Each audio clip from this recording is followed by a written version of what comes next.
नागपूरकरांबरोबर आलेला आहे, त्यामुळे खूप छान वाटतंय. तुम्हाला सगळ्यांना नवीन वर्षाच्या खूप खूप खूप शुभेच्छा माझ्याकडनं. आणि आपण नवीन वर्षात पाऊल टाकतोय, तर मला असं वाटतं आपण सगळ्यांनी एकदा जोरदार टाळ्या वाजवूया स्वतःसाठी. एक वर्ष सरलेलं आहे आणि ते वर्ष सरताना आपण सगळे खूप सक्सेसफुली पुढे आलो आहे आणि ह्या नवीन वर्षात उभे राहिलो आहे. प्रत्येकाच्या चेहऱ्यावर स्माईल आहे. प्रत्येकजण नव्याने छान तयार होऊन इथे आलेला आहे.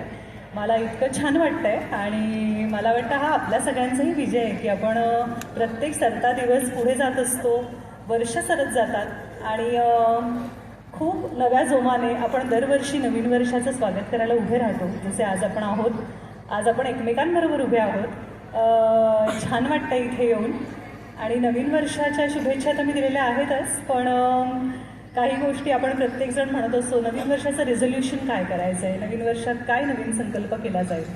तर मला असं वाटतं हिंदुत्व हा मोठा विषय आज इथे मांडला गेला आणि हा तर फार महत्त्वाचा आणि गरजेचा विषय झालेला आहेच. कारण खरंच आता वेळ आली आपण सगळ्यांनी एकमेकांबरोबर उभं राहण्याची.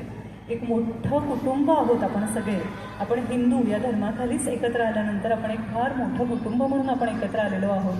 आणि आता जबाबदारी मोठी आहे, कारण प्रत्येकजण तुमच्यातला आमच्यातला इथे असलेला प्रत्येकजण हा कुटुंब प्रमुखच असतो, लहान मोठं कोणीही असलं तरी.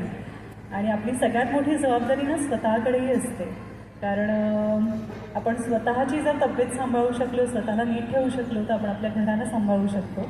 त्यामुळे नवीन वर्षात येताना मला स्वतःलाही आणि तुम्हाला सगळ्यांना एकमेकांच्या साक्षीने आज असा संकल्प करावासा वाटतो आहे, सांगावासा वाटतो आहे की आपण स्वतःची, आपल्या शरीराची, आपल्या मनाची, आपल्या आजूबाजूच्या सगळ्यांची, परिसराची, या सगळ्याची काळजी घेऊ आणि ह्या सगळ्या जबाबदारीची गुढी आज उभारूया आणि नवीन वर्षाची सुरुवात करूया.